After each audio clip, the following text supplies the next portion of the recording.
24th of March, 1944, 76 Allied airmen escaped from Stalag Luft III, a prison camp deep in Nazi Germany. It was the beginning of the most famous escape of the Second World War. 20 years later, Hollywood called it The Great Escape, mixing fact with a generous helping of fiction.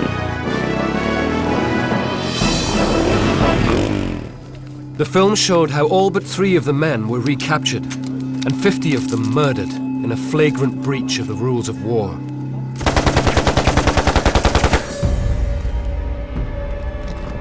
The true story was more tragic still.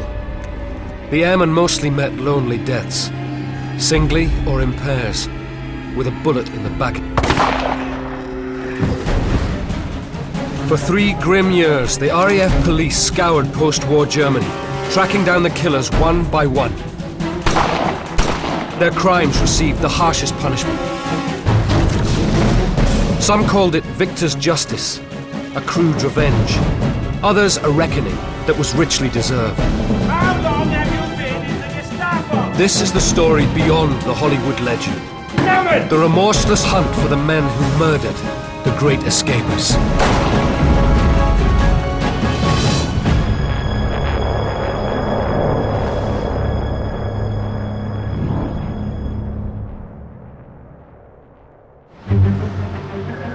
The news of the Great Escape murders caused outrage in Britain. These foul criminals shall be tracked down to the last man. In June 1944, a furious House of Commons heard Foreign Secretary Anthony Eden vow to find the men responsible. They will be brought to exemplary justice. As soon as the war ended, the RAF set up a special unit to investigate the crimes. Leading the team was 38-year-old Frank McKenna, a stern, dry-humoured Lancastrian. He'd spent 17 years in the Blackpool Police. We're not really sure why Frank McKenna was chosen to lead the inquiry. He certainly couldn't speak German, but he was a very methodical policeman, we know that. He was a religious guy, he was a Catholic. He seems a bit of a loner. He didn't suffer fools gladly, but he was patient. McKenna had been too old to fight at the start of the war. He'd waited 5 years for age limits to be lifted before joining the RAF. A flight engineer on Lancaster bombers, he survived 30 missions over Germany.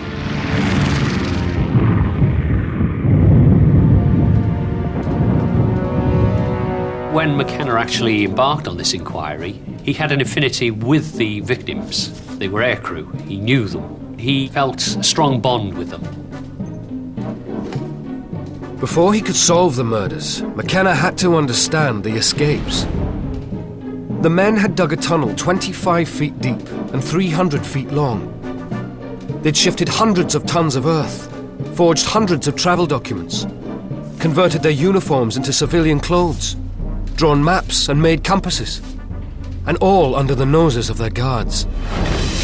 We had everything. We had maps, we had diagrams, we had money, we had food. We'd all got various forged papers of some sort. I had paper showing I was a French foreign worker. Well, it was very difficult to get out because the compound was surrounded with barbed wire, and also about 10 feet inside the wire mesh was another little fence, a couple of feet high. If you stepped over that, one of the guards in each of the 4 corners would shoot.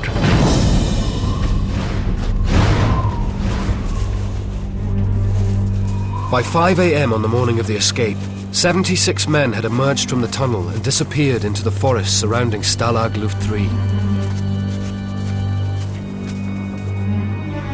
Really, you hadn't got a hope. But I think one felt if you could just get outside, if it was only for a day or a couple of days, it was freedom. I was about 20 feet away and I heard a shot fired. And I realised straight away that it had been discovered. 23-year-old Flight Lieutenant Ken Rees was one of the 3 men still in the tunnel when a German guard discovered the exit. So I shot off backwards because I couldn't turn round. and to the halfway house, which was a part of the tunnel. We had two of them, which were slightly bigger than the tunnel itself, so you could turn around in there. When he emerged from the tunnel, Ken was given the normal punishment for failed escapers. I was marched to the cooler for a fortnight, was it, or 3 weeks, feeling pretty cold and very fed up that I hadn't kind of got out. But the airmen who did get out were far less fortunate. In complete disregard of the Geneva Convention protecting prisoners of war, 50 of them would be dead within days.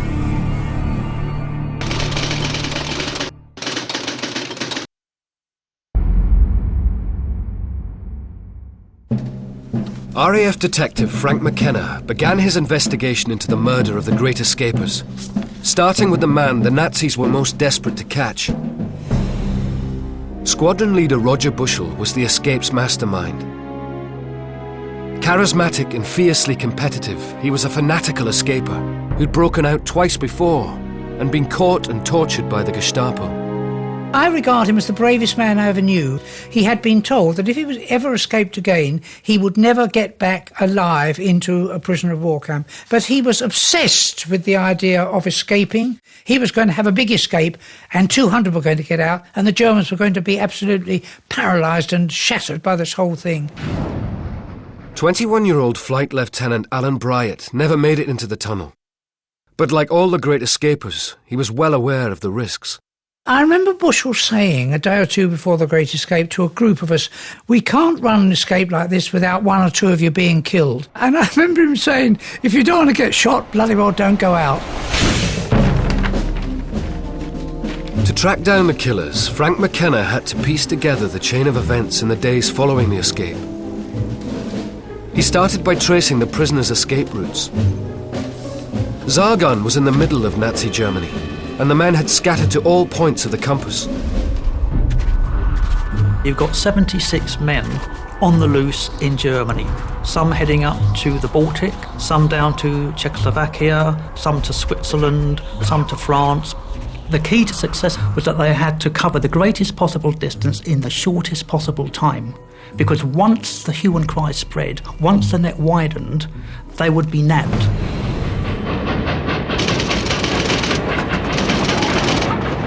The fastest way out was by train, and Zargan railway station was only a mile away from the camp.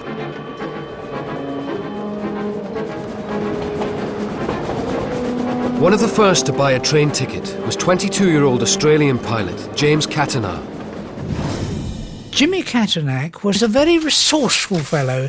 When there was a whole group of us doing various jobs in connection with the tunnel, he would always be one of the leaders, and he was very quick, very alert, very friendly sort of chap. And no one was surprised when he was chosen to be a priority escaper.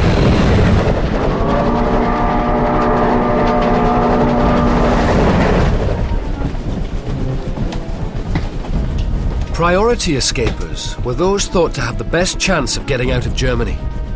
They were the best prepared and the first out of the tunnel. James Cattanar was amongst them because he spoke fluent German. Within hours of the escape, he was heading north with 3 others, a New Zealander and 2 Norwegians. From statements given by surviving prisoners, McKenna learned that Cattanar's group were trying to reach neutral Sweden. But their plan involved enormous risk. It took them right through the heart of a Nazi Germany now on full alert. Germany will mobilise as many men as possible to hunt them down. Their equivalent of the Home Guard mobilised, soldiers on leave recalled, reservists woken up from their barracks and sent out, thousands of people searching for these 76 desperate men.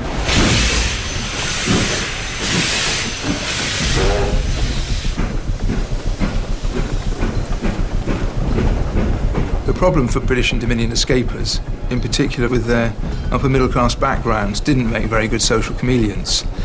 They tended to stick out in a whole variety of ways. Not only did they look slightly different from the average European, it was the way they acted.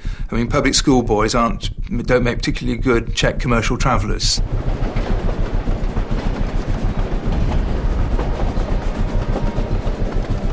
McKenna and the others had darkened their blue Air Force uniforms with boot polish to make them look like civilian clothes.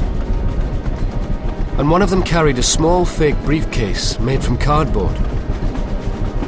At night it was a convincing disguise, but in a few hours it would be daylight.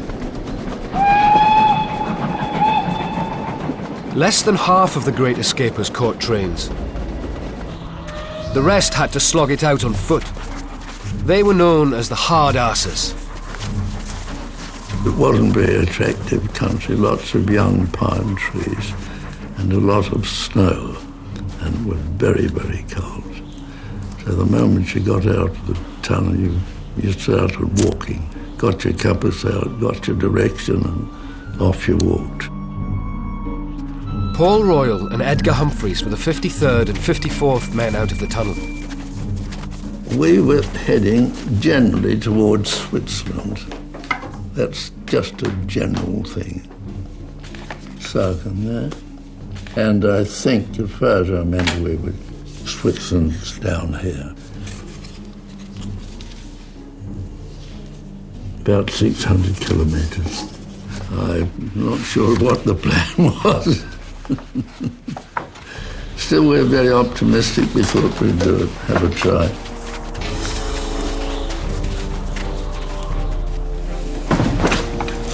After searching the files for a week, Frank McKenna found something that helped him pinpoint where the men had been murdered. The camp commandant's statement revealed that the bodies of the airmen had been secretly cremated, and the urns containing their ashes sent back to the camp.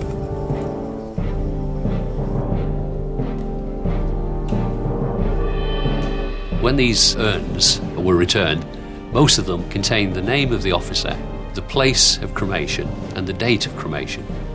Now that was an incredible starting point for McKenna.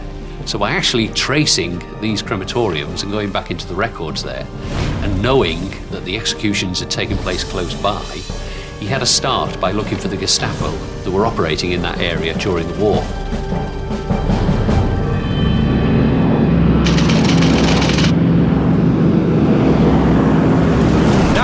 This document here.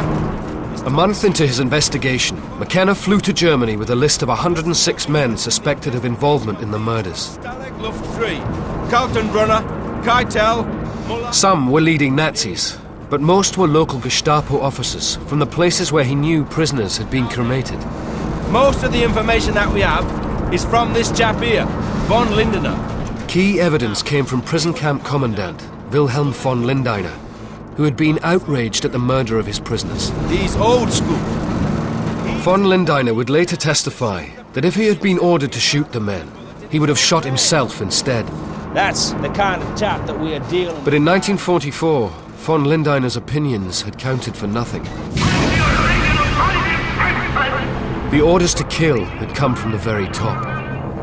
When Hitler heard about the mass escape from Stalag Luft III, he was absolutely furious. He had had enough of these escapes, which caused a great deal of inconvenience. Thousands of men searching for weeks, wasting time. He decided that they were to be shot outright. Hitler ordered that all recaptured Great Escapers were to be handed to the Gestapo. Gestapo members swore an oath to obey their Führer on pain of death, and were given wide-ranging powers of arrest, detention, and even execution. Their preferred method, a bullet in the back of the neck, an image that haunted Frank McKenna. The recurring dream he had was about the format of the execution. He dreamt that the officers were taken out into a field somewhere, marched into the middle of the field, and then at point-blank range,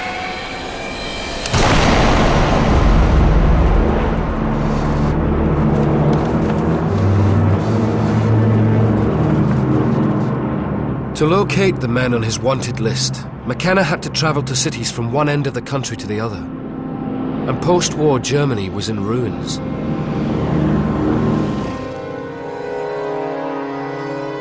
Hundreds of thousands of tons of Allied bombs had reduced 70% of German cities to rubble.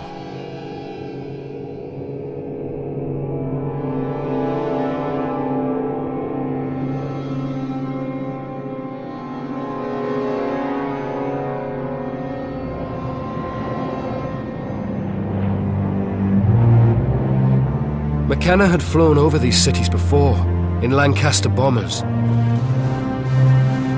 Now he could only wonder how much help the German people would give as he investigated the murders of 50 of the men who had bombed them so remorselessly.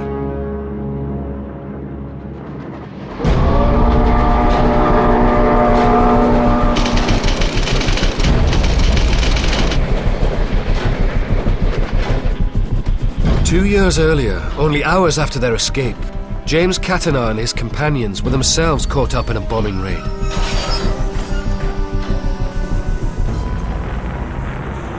The RAF was hitting Berlin again.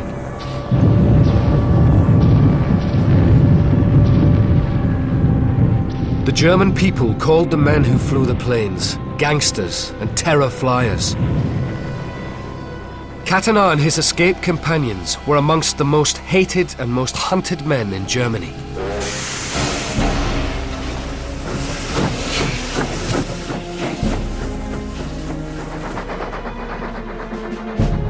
Surviving Great Escapers later saw Catanagh's group at Berlin Station. 3 weeks later, their names appeared on a list of the dead, posted on a notice board at Stalag Luft III.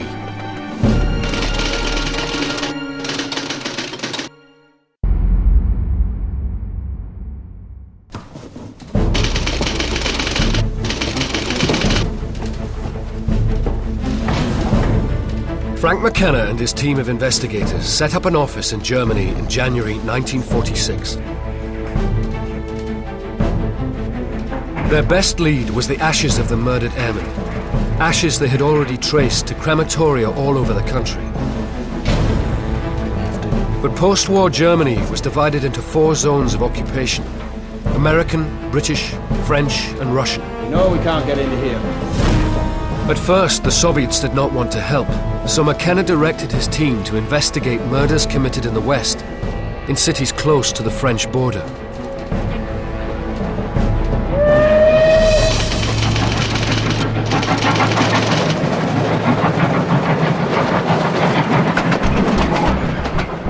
From the testimony of ex-prisoners, McKenna already knew that escape mastermind Roger Bushell had travelled by train towards Saarbrücken on the morning of the breakout.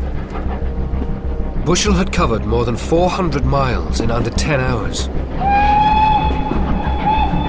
Bushell was certainly a driven man, and like many other top escapers, men such as James Catanagh, they were determined to carry on the fight against the Germans. In their own words, they were going to stay operational, and this meant carrying on the war as best they could. I mean, admittedly, they were on the ground, they weren't in the air, but for them, an escape was like another mission. It was a way of carrying the war into enemy territory. Bushell had been shot down in May 1940 as his fighter squadron covered the retreat at Dunkirk, and he'd been a prisoner of war for more than 4 years. It must have been incredibly frustrating for a man of his energy and capacities and ambitions to be made a prisoner of war. He had made 2 coherent escape attempts, and each time had come within an ace of reaching Switzerland. Bushell's last escape attempt had ended horrifically. He'd made it to Prague only to be picked up during a Nazi crackdown. The Czech family that harboured him was shot.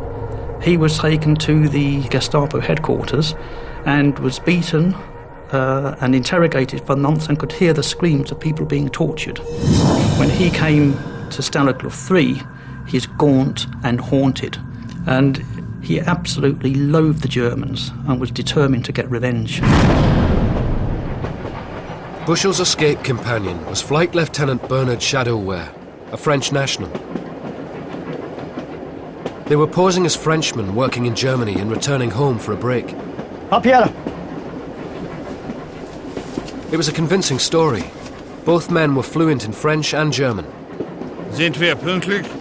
Ja, wir sind pünktlich. Their travel papers were hand-drawn forgeries that had taken months to prepare in the camp. Wohin fahren Sie? Wir gehen nach Hause.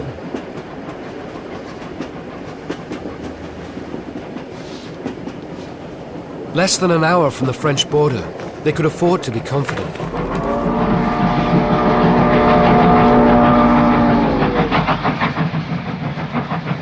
The escapers on trains quickly covered hundreds of miles. But for the hard asses, like Paul Royal and Edgar Humphreys, travelling on foot, progress was slow. We just walked. It was very, very cold. And looking back on it, I don't know how we ever imagined we could have lasted very long. As soon as day broke, we stopped and we hid. We had plenty of clothes on. We had a bit of food with us, not very much. And next evening, got going again, walked not very far, I suppose, came across a little village. And at about midnight, we were captured by a couple of chaps who probably would be what we would call the Home Guard. Realising they could be shot as spies, Royal and Humphreys immediately identified themselves as escaped prisoners of war. For any RAF man on the run in Germany, wearing civilian clothes, there was always the danger that he might be seen as a saboteur or as a secret agent. And so once captured, these RAF men were very keen to make clear that they were servicemen. And once this was ascertained, the Geneva Convention came into force, and then they should have been taken back to their camps, had a rather stiff interview with the camp commandant and put in the cells for a maximum of 30 days, because escape was a disciplinary punishment, and the maximum punishment for that offence was 30 days solitary confinement. But Paul Royal and Edgar Humphreys were not returned to Stalag Luft III. Instead, they were taken to a civilian jail in Görlitz, about 50 kilometres from the camp. Within days, 35 other great escapers were brought to the jail, frostbitten, starving, and in a pitiful condition. The two men were confined together. Then one day, Humphreys was led away at gunpoint. That was the last time I saw him. Paul Royal has never understood why he was spared, but his friend killed. Looking back on it now, when we and the Germans are great mates, it just seems plain stupid. The utter futility of war.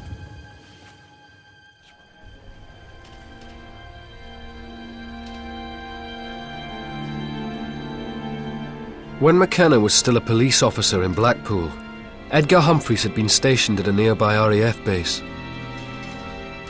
They'd been friends and had drunk together at the officers' mess. But, as McKenna was learning fast, Humphreys was only one death in a landscape of atrocity.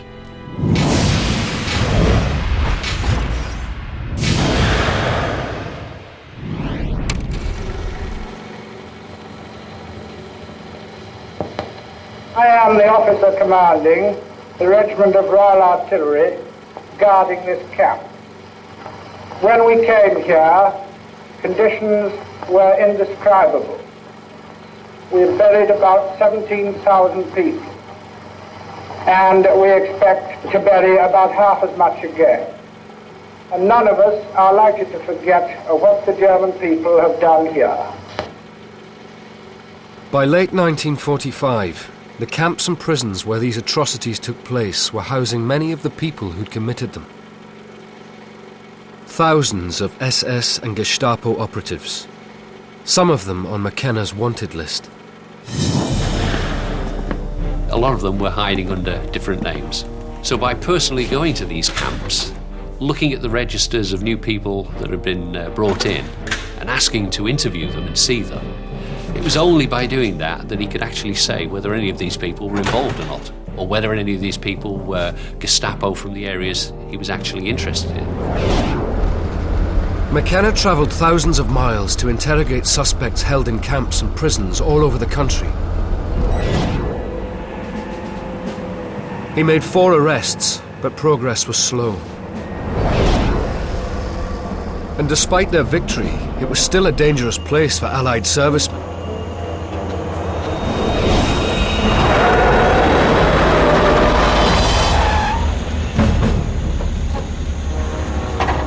especially those wearing the uniform of the RAF. A cable stretched across his path was a crude attempt on McKenna's life, and a warning. There were still some in Germany who wanted revenge on the men they called terror flyers.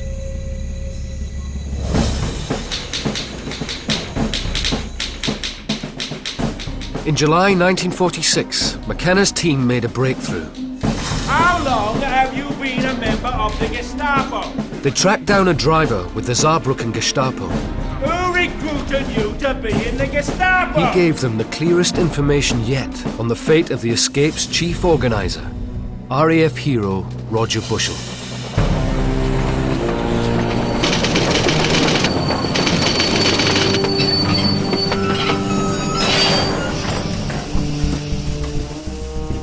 McKenna discovered that Bushell and Shadowware arrived in Saarbrücken about 10 hours after making their escape. The French border was only 20 miles away, and there they hoped to connect with the French underground and obtain a route to freedom. Steigen Sie hier aus. Saarbrücken. Ja, danke.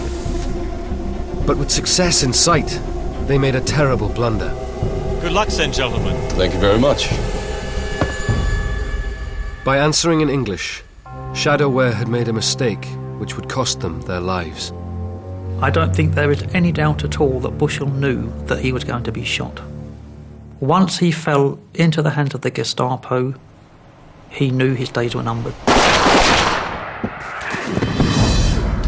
What day did you... The Saarbrücken Gestapo driver said that the two men had been shot just outside the city, and their bodies delivered to a local cemetery for cremation. The urns containing the ashes had come from a crematorium in Saarbrücken. McKenna knew that the Gestapo chief in that area was a guy called Leopold Spann. Spann had been killed shortly before the end of the war. But they also had a name of another Gestapo official from the same area, a guy called Emil Schulz. Emil Schulz war mein Vater. Ich kenne ihn er war ein sehr lieber Vater, der viel gelacht hat. Meine Mutter hatte meinen Vater sehr geliebt. Das war Jugendliebe auch von Anfang an. Wir waren eine glückliche Familie. Ich kann mir einmal erinnern, mein Vater war lang Uniformträger. Kriminalpolizei war er ja zuerst. Nach Schutzpolizei war er Kriminalpolizei. Und einmal kam er heim, er hatte keine Uniform mehr. Und da hat meine Mutter gesagt, das ist nicht gut. Das gefällt mir nicht, Emil. Und ich glaube, dass der Übergang war zu der Gestapo. Weil die Gestapo hatte ja keine Uniform, die war ja privat. Und ich glaube, dass das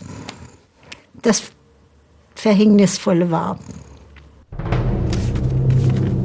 McKenna raided Emil Schulz's home. Schulz's wife told him that she hadn't heard from her husband for many months.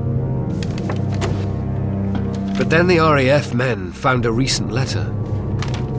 My dearest brave darling, it is a wonderful comfort to me that you and the children are safe. It was unsigned, but written in such intimate language that McKenna was convinced it was from Frau Schulz's husband. There was no address on the paper, but there was a serial number. McKenna found out that that serial number and that the paper were actually French prison paper, and that the serial number was actually from a prisoner.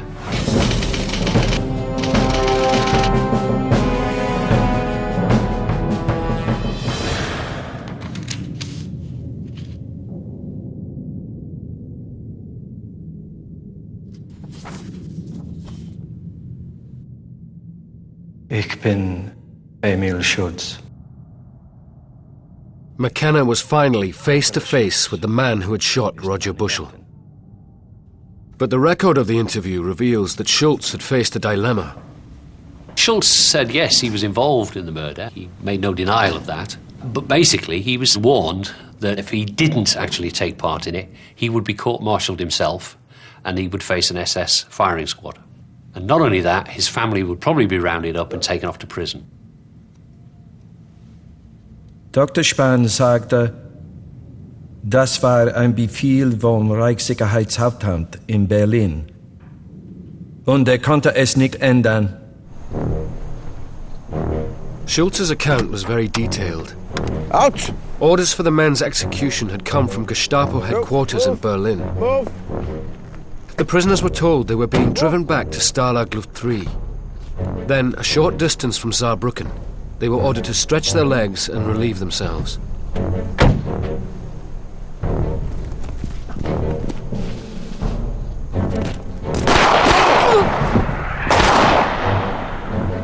Scheidhauer fiel auf sein Gesicht.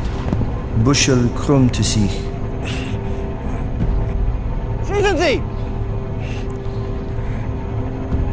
Schießen Sie!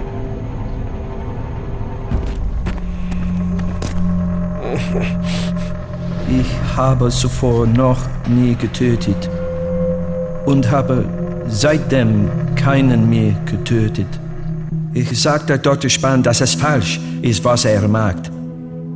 Aber er antwortete nur, machen Sie, was ich Ihnen sage. Vergessen Sie nicht, dieser Mann ist ein Terrorflieger.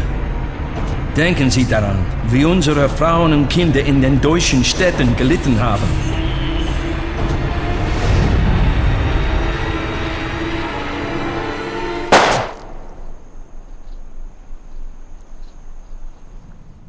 Wenn ich mich geweigert hätte, wäre ich erschossen worden. Was hätte ich machen sollen? Was hätte ich machen sollen? All the men rounded up by McKenna's team gave the same excuse. The order to kill the prisoners had come directly from Hitler. To disobey was suicide. Wenn ich überlege, wie mein Vater da stand,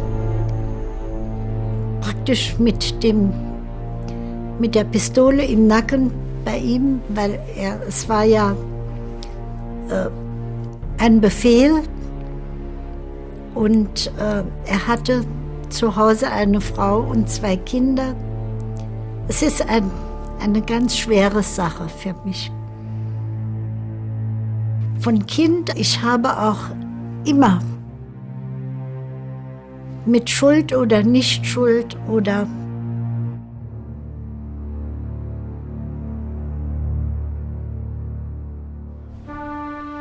Squadron leader Roger Bushell died 5 months short of his 34th birthday. The mastermind of the Great Escape never married and left no family.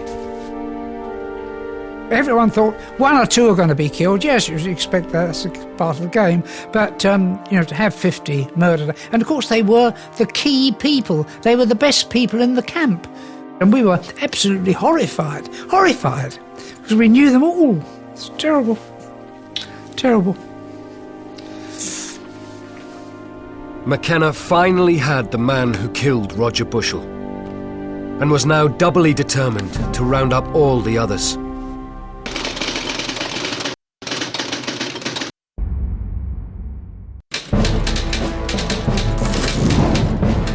A year after arriving in Germany, the RAF investigation team had arrested 10 Gestapo officers and charged them with 11 murders committed in 5 separate locations. But the case of Australian flying ace James Cattanar and his group was proving extremely difficult. The urns containing their ashes had been marked with their names, but nothing else. It wasn't known for certain where these 4 men had been executed and where they'd been cremated. Christensen had Danish parents. My guess is One of Cattanar's escape partners, Arnold Christensen, spoke Danish. the other 2 were Norwegians. Haldur Espelid and Niels Fuglesang were from Norway, so McKenna guessed that they would all try to cross into Denmark and head north towards neutral Sweden. McKenna decided that there was only one thing to do, and that was basically start checking all the crematoriums north of Hamburg. They came upon the crematorium in Kiel. Inside, they found evidence that 4 men listed as enemy agents had been cremated in late March 1944. Local Gestapo officers had picked them up from Flensburg, near the Danish border. The investigators visited the civilian police in Flensburg, and they were able to produce records of the 4 officers being brought into custody. So there was no doubt whatsoever that the authorities knew that these were actually prisoners of war that had escaped from Stalag Luft III and should have been afforded all the safeguards under the Geneva Convention. The Flensburg police had arrested them when they tried to cross into Denmark. They'd been processed and photographed the same day. Suspicions had been aroused by their dress and the small cardboard briefcase one of them was carrying. The meticulous police records included the names of the Gestapo agents who'd come to collect them. Several of these men were already held in a local detention camp. The investigators went to the detention camp where they managed to identify 4 members of the Kiel Gestapo from the list that they had been given. One was a minor official called Hans Kehler, who had only just joined the Gestapo. Gestapo chef Fritz Schmidt. He and 3 colleagues had been ordered by Kiel Gestapo chief Fritz Schmidt to escort the prisoners back to Stalag Luft III. En route, they were to stop and execute them. Kehler testified that he and one of the prisoners arrived in the lead car with an officer named Johannes Post. They were supposed to wait for the others, but Post was impatient. Nehmen Sie die Handschellen ab! Their prisoner was James Kattenar. Kehler was a desperate man and laid the blame squarely on Post. Post was his superior officer. This is far enough. Post chose the location. Post gave the orders. Post pulled the trigger. Ich habe nicht geschossen! Das war Post! Johannes Post and Fritz Schmidt were placed at the top of McKenna's most wanted list. Neither man had been seen since the end of the war. But Kehler revealed that Post had kept a mistress in Kiel. What was her name? They'd stopped at her apartment on the way to the execution site to drop off some theatre tickets. Namen! Halt! Marion Hyde. McKenna travelled to Kiel, a city he knew well. It had been the target of his first bombing mission.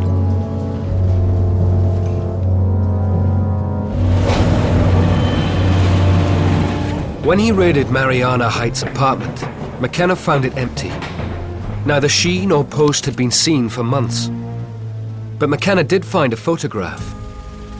It was the only image he had of his quarry, and he took it with him everywhere.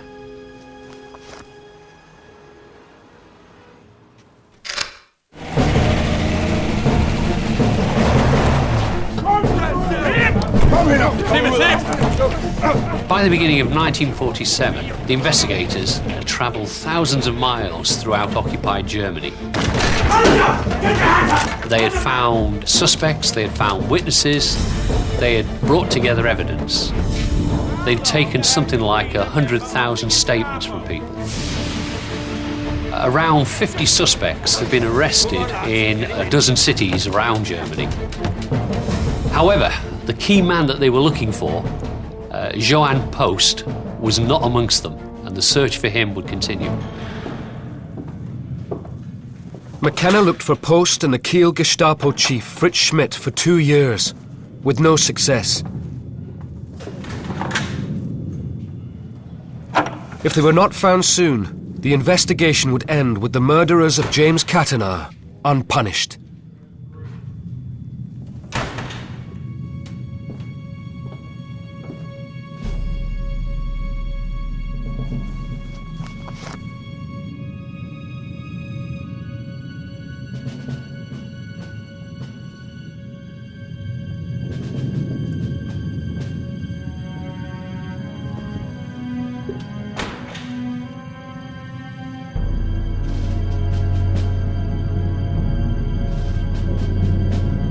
Gotcha.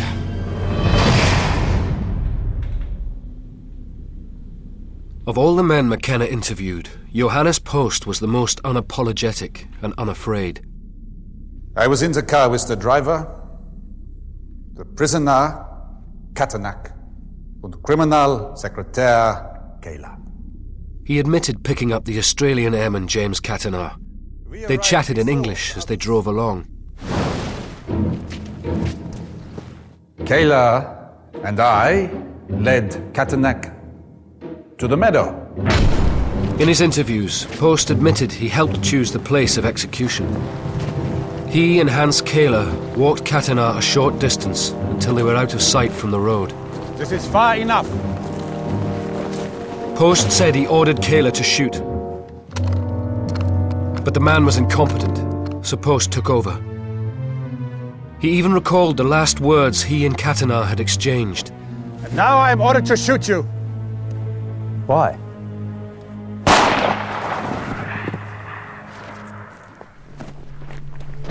I have killed any number of subhumans. Non-Aryans, vagrants, Jews. I wish I had had the chance to kill more people like you.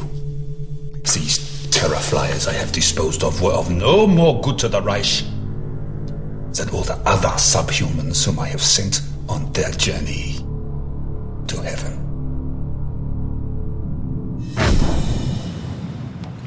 On the 3rd of September 1947, a war crimes tribunal found Johannes Post guilty of murder. Defiant to the end, he was hanged on the 26th of February 1948. Minor official Hans Kayla, who'd not fired his rifle, was also sentenced to death. As he waited for execution, extraordinary efforts were made on his behalf. October 14th, 1947. Dear Mrs. Katanar, you'll very wonder to receive this letter, a letter from a German woman, but I ask you with all my heart, after all the unhappiness which came over our countries and all the men through this horrible war, please listen to me and let's speak your motherly heart. My mother is begging for the life of her only one son. It's a plea from a woman to save the life of the man who was convicted of murdering Jimmy. You just can't believe that they could have even written it, but their desperation at saving their brother/son was possibly as heartfelt as the whole Katanar family on losing Jimmy. Despite the pleas, the loss of a favoured son was too much to bear for the Katanar family. The letter went unanswered. The world was still reeling from the full details of the Nazis' crimes. The British authorities were in no mood for mercy. All pleas for Kayla's life were rejected, and he was hanged on the 26th of February 1948. Dear Angela, dear Ingeborg, dear Helga, you dears of mine, I am here as a prisoner because I carried out an official order in the spring of 1944. I never on my own initiative acted against the laws of humanity. Mein Vater hat auch immer wieder geschrieben, ich bin unschuldig. Also er hat jeden Brief geschrieben, ihr müsst mir glauben, ich bin unschuldig. Ich könnte doch euch Kinder nicht belügen, wenn ich solche Schuld auf mich geladen hätte. Emil Schultz admitted in 3 separate statements that he shot Roger Bushell. His guilt was beyond doubt. But even some of the great escapers themselves have sympathy for his dilemma. People were ordered by the Germans to do these dastardly deeds. They did claim if they had not done it, they would have been shot themselves. So there's no answer to that. It's probably right. They did act under orders, although they, in their heart of hearts, knew that it was wrong. On September the 3rd, 1947, at a war crimes tribunal, Emil Schultz was sentenced to death. On the 26th of February 1948, he was hanged.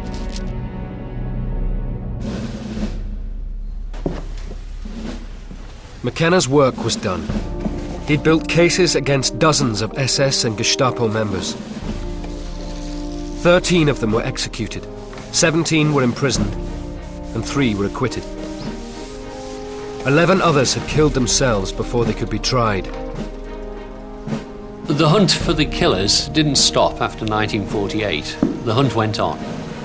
In 1967, the former leader of the Kiel Gestapo, Heinrich Schmidt, was arrested. He was found and he was taken to court by the German authorities.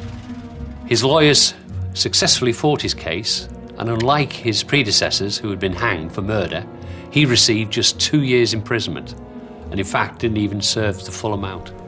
It seemed the world had changed, things had moved on, times were different. Frank McKenna went back to being a civilian policeman on the 3rd of February 1948. An intensely private man, he left nothing in writing of his experiences. However, in a rare interview some years after the events, he tried to explain what drove him. I've talked to lots of ex-prisoners, and without exception, they spoke of it as being their duty to escape. And they did so with typical British reserve and a degree of embarrassment. It seemed to me, and to the chaps working with me, that to be murdered in cold blood for doing one's honourable duty must always be unacceptable to any decent human being. We saw it as being our duty to find the miscreants and thereafter to bring them before a court of law.